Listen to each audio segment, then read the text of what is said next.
Here at Don't Talk TV, our mantra has always been don't talk to the police, don't talk to people representing the state. That's also why I named the channel Don't Talk TV.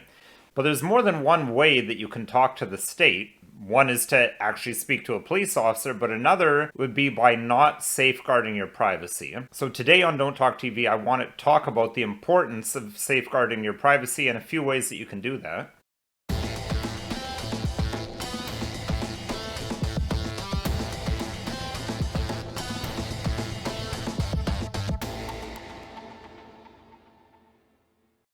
Hello, my name is Nicholas Wansbutter. I'm a lawyer in Stratford, Ontario, Canada, and welcome to Don't Talk TV. Way back in episode 4, one of the earliest episodes on this channel, I did an episode talking about the importance of privacy and how you can protect your privacy. And I encourage viewers to have a look at that episode for a bit more detail on some of the things that the state can get off of unprotected cell phones, unlocked cell phones, or when you're not being careful with your data. It's something that, in my view, is very important, especially in the current milieu, where there's just so many different ways that people can get your information, be they people from the state or be they hackers or people who want to do identity theft or some sort of a fraud. And I was inspired to return to this topic by some recent events. So the first one I want to discuss is this article from The Telegraph entitled "British Volunteer Fighters May Have Triggered Deadly Strike on Ukraine Base After Their Phones Were Detected." Now, I'd go through the article in a bit more detail, but unfortunately The Telegraph is behind a paywall and I can't find this article anywhere else, so I could just do a screenshot before their little pop-up comes up. But basically what happened is a number of foreign volunteers who'd gone over to the Ukraine to help fight the Russians had cell phones with them. The Russians were able to hack into those phones, get their GPS data, and they launched a cruise missile attack on the base, killing several hundred of these foreign military volunteers, most of them British. Now, the Russians aren't the only ones who use unsecure cell phone information to track people, to see where they're going, and see what they're doing. This article from the National Post, published back in December, says that Canada's Public Health Agency admits it tracked 33 million mobile devices during lockdown. The commentary from the Public Health Agency of Canada was, quote, "Due to the urgency of the pandemic, Public Health Agency of Canada collected and used mobility data such as cell tower location data throughout the COVID-19 response," a spokesperson told the National Post.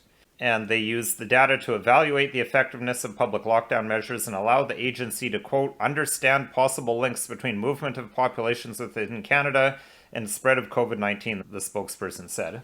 So the topic of this episode isn't to opine about whether that's an appropriate use of this data, although I think normally you'd need a warrant for that, but in any event, the point is this data can very easily be collected and can be used to determine where you are, who you're associating with, what you're doing. And in an era where people are being arrested and charged with criminal offenses essentially for expressing political opinions that are contrary to the mainstream, I don't think we're in an era anymore where one can just simply say, well, I have nothing to hide, so what do I care if the government's or someone else is tracking my information. The opinions that are acceptable can change very quickly, as I think we've seen in the last couple of years, and today's hero could very easily be tomorrow's villain. So in my view, it's very important to the proper functioning of a democratic society for people to be able to keep their own opinions to themselves and not be essentially followed around by the government or by anyone else. So that comes back to what I said about don't talk to the government, don't talk to the police. Well, essentially you're talking all the time to the state and to your cell phone provider, at least when you have things like location data turned on. You're not making use of a Faraday bag when you're making use of social media. I've described in episode 4 using social media to skywriting. I think that's an apt comparison. I mean, you're essentially talking directly to the state when you post on social media. That is absolutely being read and reviewed all the time. Now, I have mentioned one thing that I really like in this regard are Faraday bags. So this is my Faraday bag. It's from a company called Mission Darkness. It's getting a little bit frayed because, you see, I use it all the time. Essentially, whenever I'm not using my cell phone, I put it inside that bag so it can't be tracked. It can't be... no one knows where it is. And frankly, I think I mean, I'm not a health expert, but personally, I think there may be health benefits to not being constantly bombarded by the signals. I mean, cell phones, I don't think have been around long enough to really know what they do. They may be completely harmless, but I don't mind taking a bit of a break from that from time to time. And another very simple thing you can do is turn off location services on your phone. And I encourage you, for more information, check out episode 4, because I covered these things in a bit more detail then.